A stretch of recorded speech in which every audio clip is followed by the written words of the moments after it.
Assalamualaikum warahmatullahi wabarakatuh. Selamat pagi teman-teman. Nah, perkenalkan, nama aku Nur Rohimatul Mudawama, dengan NIM 2350191233. Nah, disclaimer ya teman-teman, karena aku tag videonya siang hari, jadi terdengar banyak suara-suara berisik gitu, entah dari kendaraan motor atau suara dari perbaikan bangunan dan segala macamnya. Terima kasih untuk mendengarkan aku hari ini. Aku juga dikejar deadline ya teman-teman, soalnya tadi malam aku udah tag video, cuman kurang 2 atau 3 menit, jadi aku memutuskan buat tag video ulang di siang hari. Oke. Semoga teman-teman bisa enjoy dengan apa yang yang akan aku sampaikan pada pagi hari ini. Nah,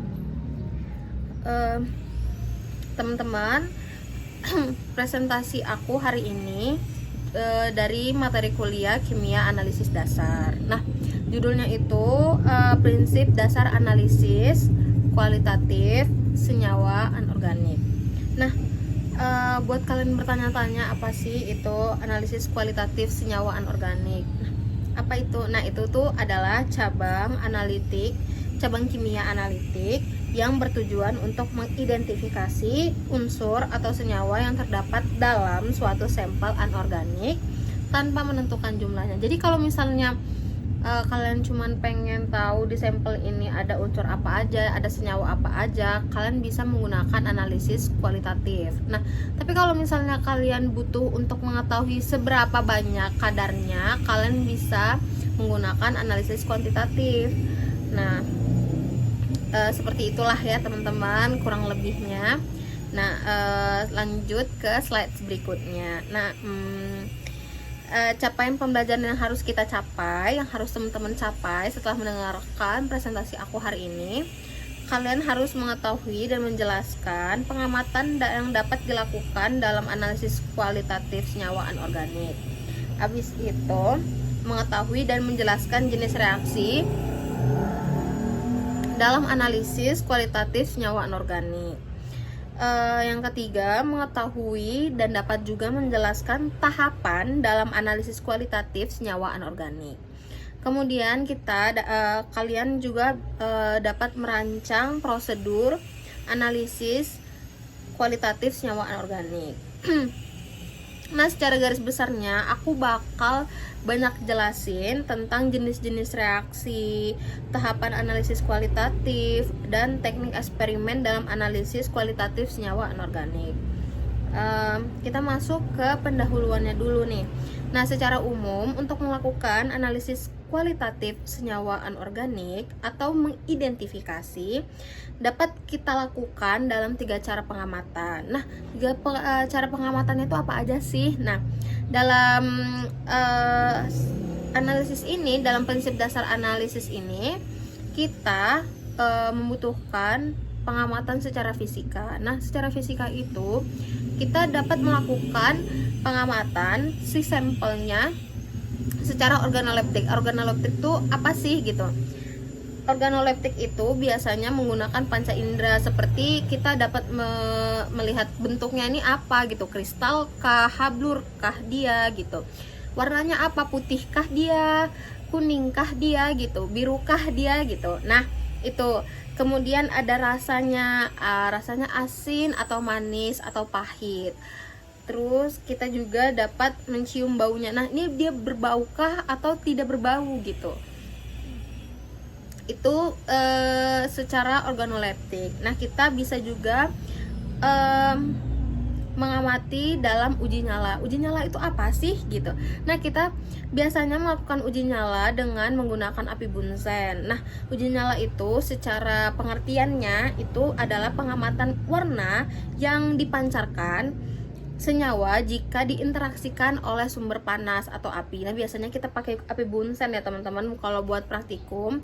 Jadi kita bakar sampelnya menggunakan seperti perantara gitu, seperti kawat atau nikel krom biasanya disebut. Nah, itu nanti warna nyala apinya itu berubah, seperti bisa berubah menjadi hijau kah, atau biru, atau merah dia, atau kuning. Nah, itu yang kita amati nantinya. Nah, kemudian ada pengamatan sifat-sifat fisika. Jadi sifat-sifat fisika itu meliputi apa aja sih? Nah, kita bisa melihat dari titik leburnya, kemudian ada titik didih, setelah itu ada bobot jenisnya, ada indeks biasnya, dan lain sebagainya. Selanjutnya kita bisa melihat pengamatan secara kimia. Nah, secara kimia itu biasanya jika apabila si sampelnya direaksikan secara dengan zat kimia lain atau reagen, itu dapat menimbulkan suatu reaksi seperti terbentuknya endapan gitu. Biasanya secara umum yang lebih terlihat lagi adalah perubahan warna, kemudian ada pembentukan gas, timbul aroma khas, perubahan suhu, dan pembentukan kristal dan lain sebagainya. Nah, biasanya sampelnya dilarutkan dahulu supaya kita lebih mudah mengamati dan menambahkan reagennya. Begitu ya, teman-teman. Nah, untuk mengamati untuk pengamatan terakhir, kita bisa juga menggunakan cara fisikokimia atau metode instrumental. Nah, metode instrumental ini adalah kita menggunakan pengamatan menggunakan spektrum. Biasanya itu kita menggunakan spektrum UV visible atau spektrum inframerah. Nah, kalau kita menggunakan UV visible, kita bisa melihat lambda maksimalnya. Ada juga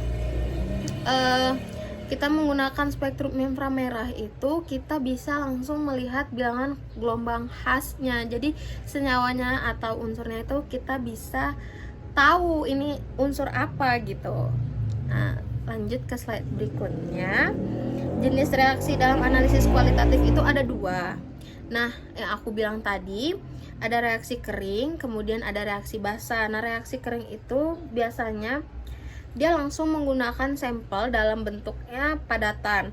Jadi contohnya ada pemanasan, ada uji pipa tiup, ada uji nyala, ada juga uji manik boraks, ada uji manik fosfat, dan uji manik natrium karbonat. Nah, dalam reaksi basah itu sebelum kita tambahkan reagen, si sampelnya harus kita larutkan dengan pelarut dahulu. Jadi dia itu sudah basah, jadi sudah dalam keadaan yang tercampur dengan pelarut. Kemudian kita bisa tambahkan reagen supaya muncul endapan atau terjadinya pembentukan warna gitu.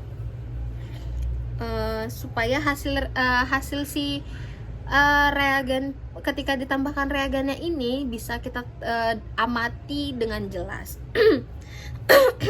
Nah, kita masuk ke reaksi kering. Ada pemanasan namanya. Cara pemanasan dalam cara pemanasan itu dilakukan di dalam tabung uji. Maaf ya teman-teman. Nah, biasanya menggunakan tabung bola atau tabung reaksi yang kecil saja teman-teman, jangan yang besar-besar. Kemudian caranya itu kita tambahkan sedikit zat sekitar 4-5 mg ke dalam tabung reaksi, kemudian kita capit tabung reaksinya, lalu kita bakar di atas api bunsen. Dibakarnya perlahan aja ya teman-teman, jangan terlalu brutal gitu, jadi pelan-pelan saja. Setelah itu kita bisa amati perubahannya. Nah, perubahannya itu tuh meliputi apa aja gitu. Nah, bisa meliputi seperti sublimasi gitu, ada pelelehan dan penguraian zat. Nah, penguraian zat ini biasanya disertai dengan perubahan warna atau adanya gas. Jadi ada embunnya gitu di atas tabung reaksi gitu teman-teman. Nah, contohnya nih, aku bakal ngasih contohnya. Nah, misalnya senyawa atau sampelnya itu awalnya putih. Jadi pas kita masukin ke tabung reaksi lalu kita panaskan, dia berubah jadi kuning. Itu biasanya mengandung adanya senyawa Zn. Nah, atau garam-garam Zn. Nah, ada juga yang lebih khas lagi. Biasanya kalau misalnya dia sampelnya kuning, kemudian kita panaskan, sampelnya tetap warna kuning, itu biasanya mengandung senyawa Pb. Nah, atau dia mengandung garam-garam Pb, sehingga dia ada terbentuk warna kuning setelah dipanaskan. Tapi tetap aja kan udah warna kuning kan, dari awal kuning, kemudian setelah dipanaskan tetap kuning gitu. Setelah itu ada keluarnya gas. Nah, jadi ketika dipanaskan terdapat uap gas. Nah, uap gas itu kita beri lakmus merah atau dialirkan lakmusnya. Terus kemudian lakmus merahnya itu berubah menjadi biru. Itu kemungkinan terdapat adanya garam-garam amonium, teman-teman. Jadi contohnya tadi ada Zn, ada juga Pb, kemudian ada amonium yang sekiranya khas sekali. Nah, ini teman-teman contohnya bisa dilihat di sini. Nah, itu dimasukkan tanpa ditambah pelarut. Itu namanya reaksi kering. Jadi si reaksinya itu ya kering aja gitu. Jadi nggak ditambah apa-apa gitu. Jadi cukup dipanaskan aja ya teman-teman untuk mengamati hasil reaksinya gitu. Nah, kemudian ada uji nyala. Nah, uji nyala ini sedikit sulit karena kita mengamati warna dari nyala api. Jadi nyala api itu kan sedikit warnanya orange ke kuning-kuning atau merah gitu, seperti itu teman-teman. Jadi ada juga beberapa senyawa yang warnanya serupa dengan api biasa gitu. Jadi itu sedikit banyaknya sulit ya. Jadi kita mulai. Nah, jadi uji nyala itu biasanya apinya itu ada zona bagian B, ada juga bagian C. Nah, jadi bagian B itu biasanya di paling bawah. Nah, yang bagian C itu di atasnya, yang biasanya di kerucutnya itu teman-teman. Nah, bagian B itu karena dia di bawah, kan dia itu adalah bagian terpanasnya ya teman-teman. Jadi itu biasanya digunakan untuk melelehkan zat tertentu atau apalah gitu. Jadi dia bisa bikin meleleh gitu. Bukan gombalan ya teman-teman, tapi ini memang bisa dapat menyebabkan meleleh gitu. Nah, ada juga bagian C. Nah, bagian C ini bisa juga sering juga disebut zona pengoksidasi bawah. Karena disitulah kita mengamati perubahan warna atau perubahan dalam uji nyala. Kemudian kita bisa membuat kesimpulan gitu. Nah, cara uji nyala tuh bagaimana sih gitu? Kita tuh membutuhkan kawat platinum. Jadi biasanya itu ujungnya itu bulat gini ya. Kawat platinum dan nikel krom biasanya. Nah, dibersihkan dahulu sebelum digunakan. Dibersihkannya menggunakan HCl pekat. Kemudian di dalam arloji ya dicelupkan, kemudian dibakar kan sebentar aja teman-teman sampai warna si nyala api. Kan biasanya kalau dibakar besi itu nyala kan apinya di besinya. Nah, dibakar sampai tidak ada nyalanya. Kemudian maaf teman-teman ya. Kemudian kalau sangat perlu kita bisa mengulang 2 sampai 4 kali aja. Jadi cuman 2 sampai 4 kali. Nah, itu diulang terus. Kalau mau menggunakan sampel, kita bisa celupkan dahulu ke dalam HCl, kemudian dipaparkan ke sampel. Nah, sampelnya itu nggak boleh dalam larutan ya teman-teman. Bisa dilakukan dalam padatan. Jadi harus dilakukan dalam padatan. Kemudian setelah dipaparkan di sampel, kita panaskan kawatnya di zona C, kemudian kita amati warna nyala yang terbentuk. Nah, ini dia contohnya cara untuk melakukannya. Ya, ini ada apinya. Kemudian nanti kita bakar di zona C-nya, di paling atasnya gitu, supaya terlihat perubahan warnanya teman-teman. Nah, terus ini nih nyala khas unsurnya, ada litium, natrium, kalium, rubidium, cesium, berilium, magnesium. Nah, ini kan banyak yang mirip-mirip ya, kayak kalsium, strontium, barium, arsen, tembaga, timbal, antimon, indium, dan boron. Nah, biasanya kita tuh bakal bingung di kalsium, karena kalsium ini warnanya mirip sekali dengan warna api biasanya, teman-teman. Nah, kita lanjut ke slide berikutnya. Ada reaksi basah. Kita mulai dari reaksi pengendapan dahulu. Nah, endapan itu apa sih?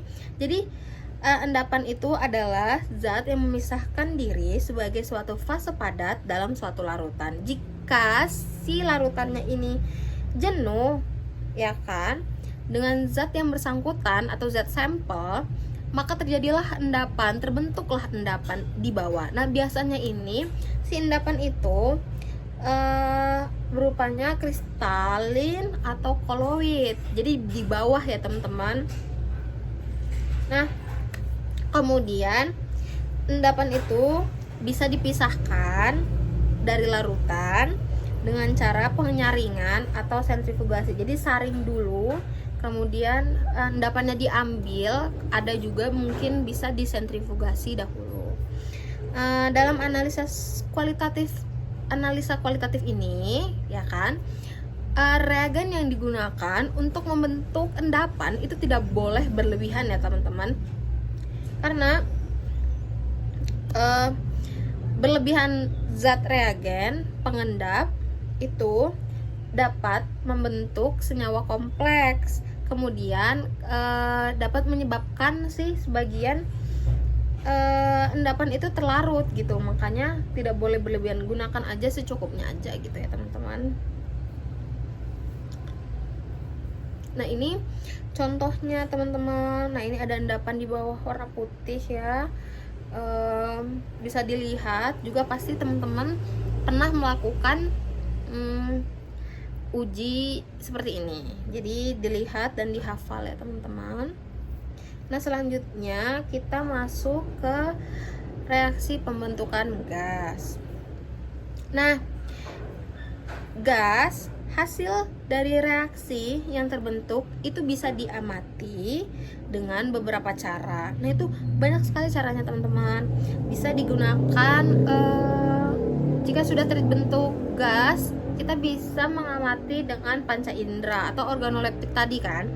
Bisa mengamati baunya yang khas. Kayak bau yang khas itu biasanya amonium itu baunya khas, atau amonia. Nah, itu gas-gas amonia itu baunya khas sekali ya teman-teman. Biasanya bau-bau amis atau bau-bau seperti bau pesing.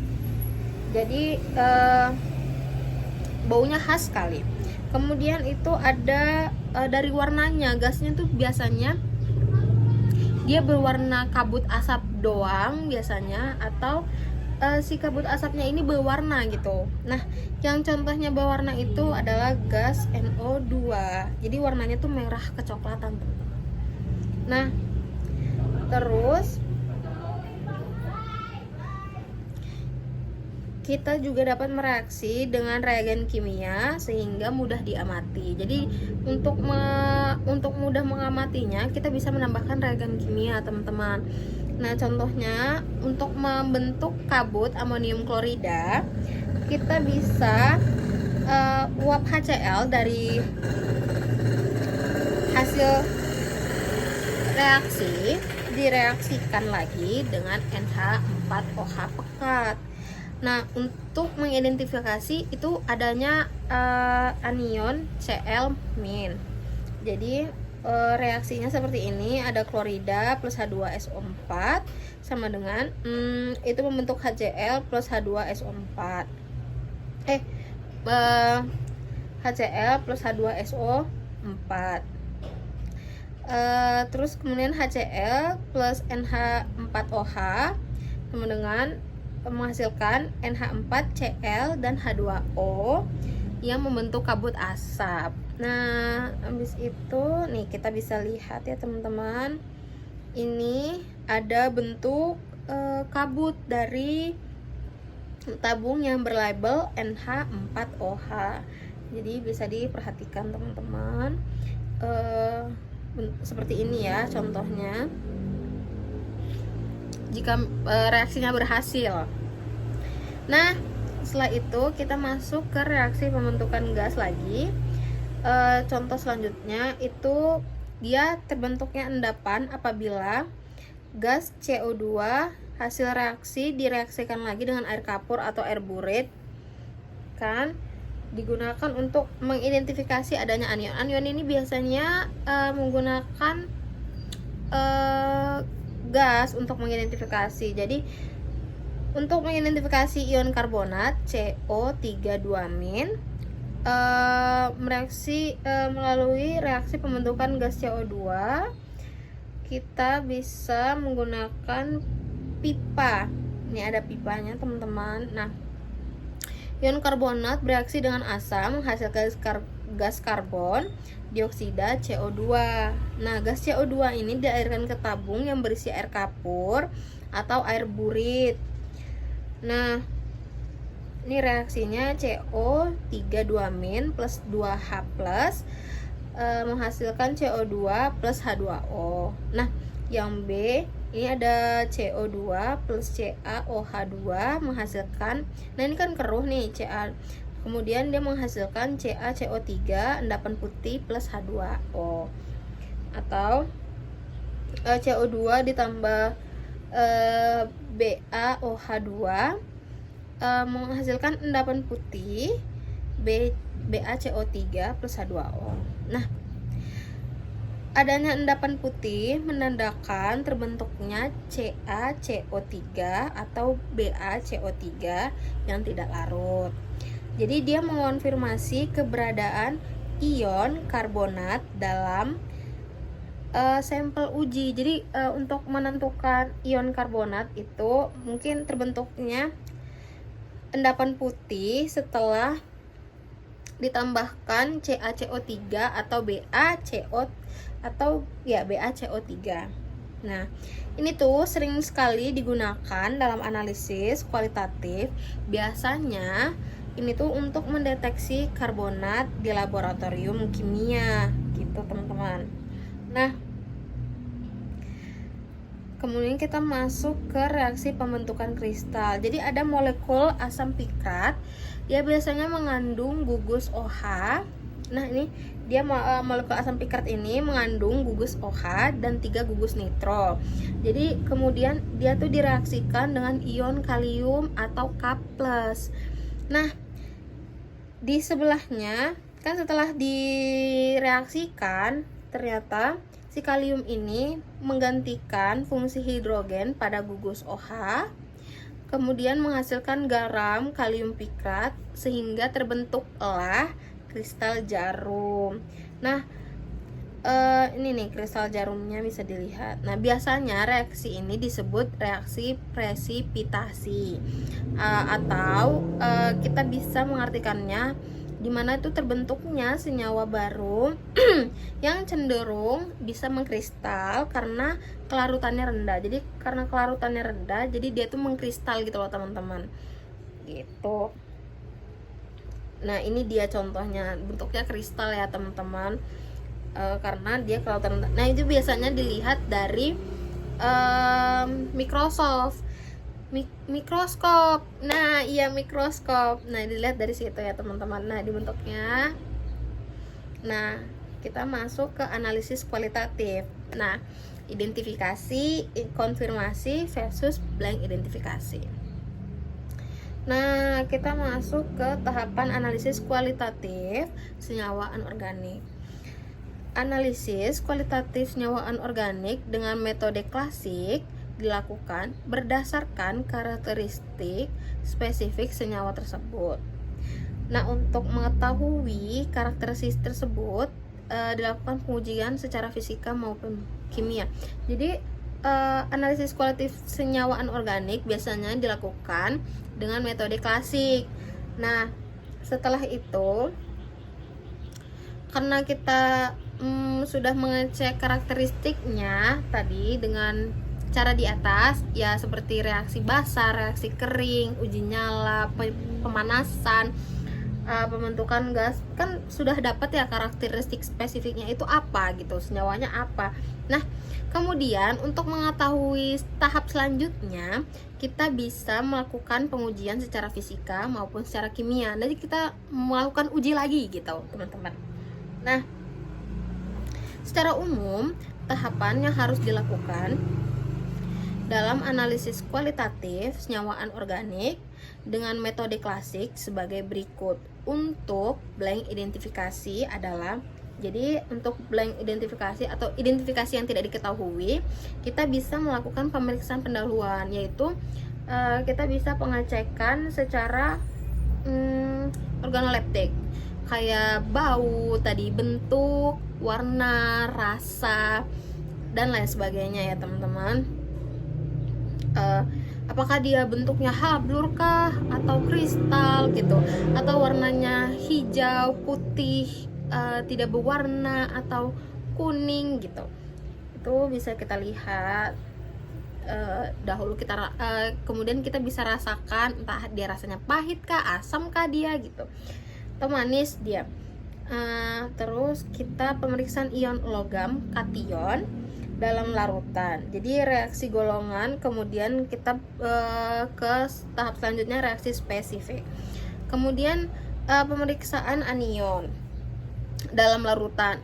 Jadi reaksi pengarahan anion, kemudian ada reaksi spesifik. Kemudian kita bisa membuat kesimpulannya, teman-teman. Nah, untuk senyawa multikomponen sebelum dilakukan pengujian perlu sekali dilakukan pemisahan senyawa. Nah, pemisahan senyawa ini biasanya itu didestruksi senyawanya. Nah, destruksinya tuh ada destruksi kering, ada destruksi basah. Nah, itu kita lakukan dulu sebelum kita melakukan pengujian ini, karena kalau kita lakukan langsung ketika senyawanya masih banyak atau masih multikomponen, itu mungkin hasilnya bakal tumpang tindih gitu, jadi bakal banyak sekali gitu. Nah, kita masuk ke pemeriksaan pendahuluan dahulu. Pemeriksaan pendahuluan itu adalah merupakan orientasi awal tentang sifat fisikokimia terhadap sampel yang akan diperiksa. Jadi sebelum menentukan zatnya yang di dalam sampel, nah kita melakukan pemeriksaan screening atau pendahuluan dahulu. Jadi untuk mendapatkan acuan sebelum mengambil kesimpulan ke tahap selanjutnya, kita melakukan organoleptik dahulu. Nah, kemudian pemeriksaan ini membantu kita apakah kita bisa membuat zat-zat dugaan dulu. Jadi ada zat yang pasti dan tidak pasti, mungkin kemungkinan ada dan tidak ada. Jadi kita bisa membuat dugaan dulu untuk melanjutkan tahap selanjutnya gitu. Nah, kemudian ada jadi pemeriksaan pendahuluan ini meliputi pemeriksaan organoleptik seperti bentuk, warna, rasa, dan bau. Ya, panca indera lah ya teman-teman. Kemudian ada pemanasan dalam tabung uji, ada pemeriksaan warna nyala, ada reduksi pada blok arang, reaksi Mannix borak, ada uji terhadap ion amonium, pengujian dengan H2SO4 encer dan pekat, uji terhadap nitrat, kemudian ada uji terhadap borat. Nah, kita lanjutkan ke slide berikutnya. Ada pemeriksaan ion logam kation dalam larutan. Biasanya diawali dengan pengelompokan kation dalam beberapa golongan dengan metode H2S. Kemudian dilanjutkan reaksi spesifik kation yang dimaksud. Jadi untuk pengelompokan kation sebelum masuk ke reaksi spesifik, dia untuk menentukan dia kation atau anion, kita menggunakan metode H2S. Nah, jika memang dia ini fix gitu kation, kita bisa lanjut ke tahap selanjutnya, yaitu reaksi spesifik kationnya. Nah, itu kita bisa lanjut ke tahap selanjutnya, yaitu reaksi spesifik kation, kemudian kita bisa membuat kesimpulan. Setelah itu masuk ke pemeriksaan anion dalam larutan. Pemeriksaan itu biasanya diawali dengan pengelompokan gas yang dihasilkan oleh anion menggunakan H2SO4 encer dan pekat. Nah, kemudian dilanjut dengan reaksi spesifik anion yang dimaksud. Sama seperti tadi, kita kan nggak tahu nih dia kation kah atau anion kah dia. Jadi kita lakukan reaksi penggolongan dulu, dia masuk kation kah atau dia masuk anion gitu. Jadi ketika dia tidak termasuk kation, mungkin pas pembentukan gas dia terbentuknya gas gitu setelah direaksikan dengan H2SO4 encer ataupun pekat, kita bisa melanjutkan dengan tahap selanjutnya, itu reaksi spesifik anion gitu teman-teman. Nah, tahapan analisis kualitatif senyawa anorganik lanjutan. Tadi kan blank identifikasi. Nah, itu sekarang ada konfirmasi identifikasi. Jadi itu meliputi itu ada pemeriksaan organoleptik, reaksi spesifik senyawa, kation, anion.